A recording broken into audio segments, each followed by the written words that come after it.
wabarakatuh. Shalom, Om Swastiastu. Halo semuanya, perkenalkan nama saya Niputu Aryastiti dengan NIM 1903036 dari Program Studi Teknik Pengolahan Migas B 2019. Di sini saya akan memberikan action berupa pertolongan pertama terhadap orang yang mengalami kecelakaan kerja ataupun cedera untuk memenuhi tugas mata kuliah atau praktikum kesehatan keselamatan kerja. Dapat disimak di video selanjutnya. Nah, pertolongan pertama itu apa sih? Jadi, pertolongan pertama itu merupakan bentuk perawatan awal terhadap suatu penyakit atau cedera. Pertolongan pertama ini biasanya dilakukan oleh orang yang bukan pakarnya sambil menunggu perawatan dari orang yang lebih berkompeten. Pertolongan pertama merupakan tindakan yang dilakukan terhadap korban untuk mencegah betapa buruknya keadaan korban untuk menunggu perawatan medis selanjutnya. Jadi dengan pertolongan pertama ini kita dapat memberikan bantuan terhadap korban yang mengalami kecelakaan atau cedera yang dapat kita lihat secara alami di depan mata kita. Namun pertolongan pertama ini bukanlah pengobatan atau tindakan yang sesungguhnya yang dapat mendiagnosa bahwa si korban dapat sembuh dari penyakit atau kecelakaan yang dialaminya. Nah, pertolongan ini harus dilakukan secara tepat dan tepat agar si korban tidak mengalami luka atau cedera, bahkan menyebabkan kematian yang fatal. Baik, selanjutnya saya akan memberikan peragaan atau action untuk menangani korban kecelakaan atau cedera dengan memberikan pertolongan pertama yang kita lihat secara langsung di depan mata kita. Kita dapat memberikan pertolongan itu, dan action yang saya ambil dalam praktikum ini adalah penanganan terhadap orang yang mengalami patah tulang tangan, orang yang mengalami pingsan, dan orang yang terkena gigitan hewan atau binatang, yaitu berupa dari lipat. Dan ingat, setiap kita memberikan pertolongan pertama, tetaplah secara tepat dan cepat.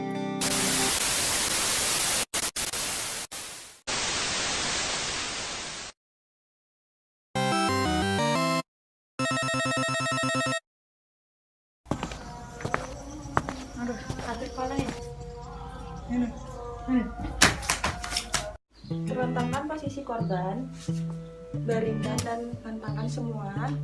Kemudian periksa apakah ada bagian pasiennya yang cedera, mengalami cedera seperti ini. Kemudian tegakkan kepala pasien dan dibuka jika ada barang yang digunakan pasien itu menyekat badannya. Tegakkan dan ditegakkan lehernya. Bisa saja dimiringkan, terus miring kepala seperti ini agar udara yang menyangkut di kerongkongannya dapat keluar.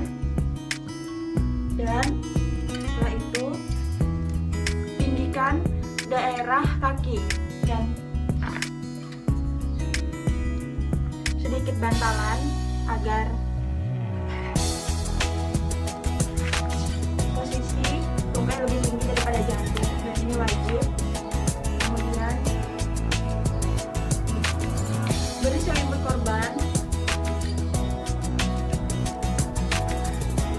Kita tunggu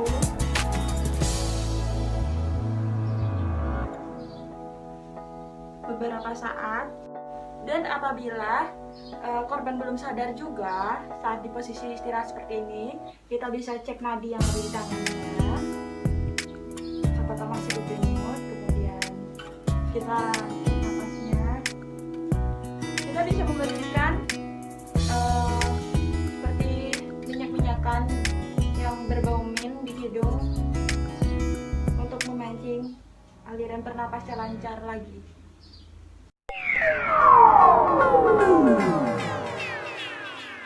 Disiapkan air dingin dan kain pengompres, kemudian kotak P3K yang berisikan antiseptik, kain kasa yang dapat mengatasi luka pada gigitan lipan.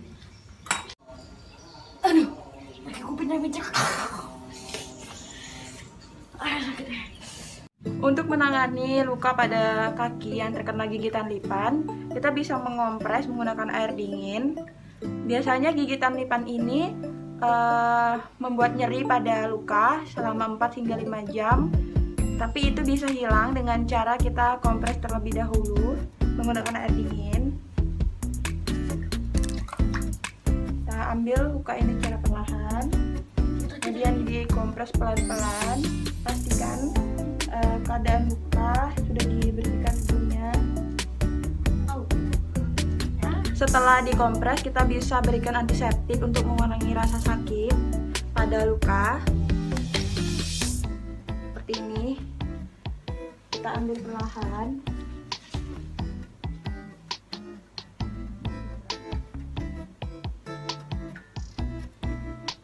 Dan pastikan pasien dapat merasakan pada luka apakah sudah merasa membaik atau belum.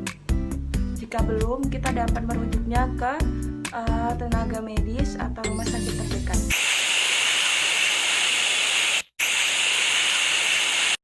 Sakit kalau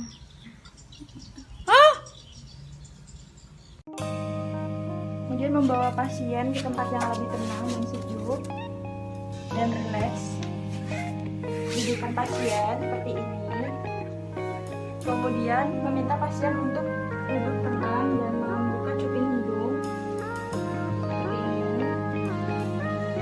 Dan kita meminta pasien untuk menunduk, membuka cuping hidung, kemudian bernapas lewat mulut. Dan perlahan kita sambil membersihkan darah yang keluar dari hidung.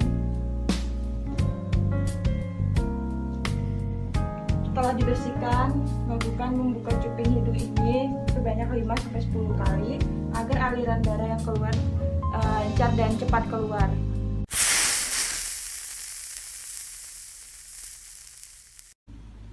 Dan selanjutnya adalah penanganan terhadap patah tulang. Ini adalah alat yang disiapkan untuk menangani, yaitu bidai, kayu bidai yang sudah disesuaikan ukurannya juga, kemudian mitela, dan kain hitam untuk mengikat bagian tangan nanti. Baik, sekarang saya akan melakukan pembidaian. Pembidaian ini dilakukan secara cepat dan rapi, dan yang pastinya harus tepat. Dimana sebelum dilakukan pembidaian, kita harus mengecek keadaan faktor pada tangan, apakah terdapat pendarahan ataupun cedera yang cukup serius. Mitela dipasangkan di antara dua persendian. Selanjutnya saya akan memasangkan pembidaian. Sekarang saya akan memulai pembidaian. Pertama-tama saya akan memasukkan kain mitela di bawah sela-sela tangan secara perlahan. Pembidaian dilakukan secara perlahan dari bagian bawah dan melakukan sedikit pergerakan terhadap pasien.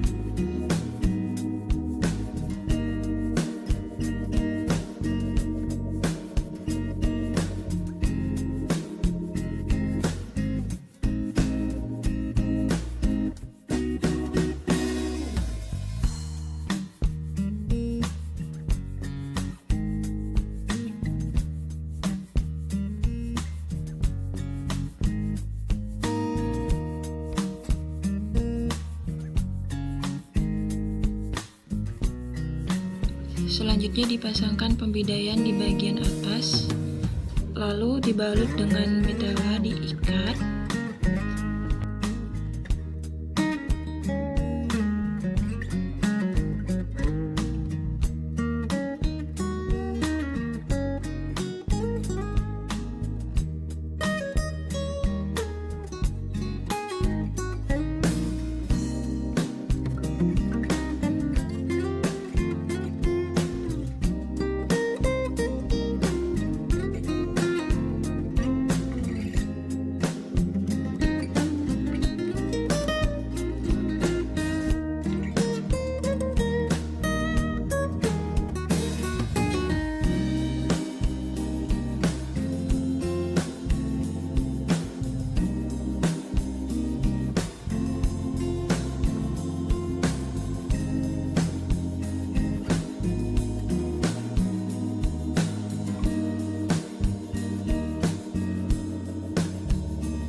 pembidaian telah selesai.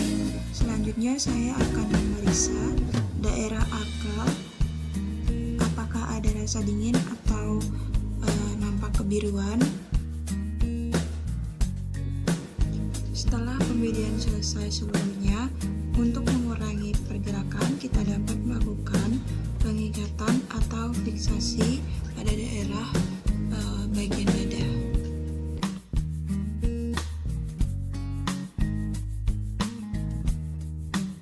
Demikian cara pertolongan pertama terhadap pasien yang mengalami patah tulang, digigit lipan, mimisan, dan pingsan. Sekian dari saya, kurang lebihnya mohon maaf, semoga bermanfaat dan sampai jumpa.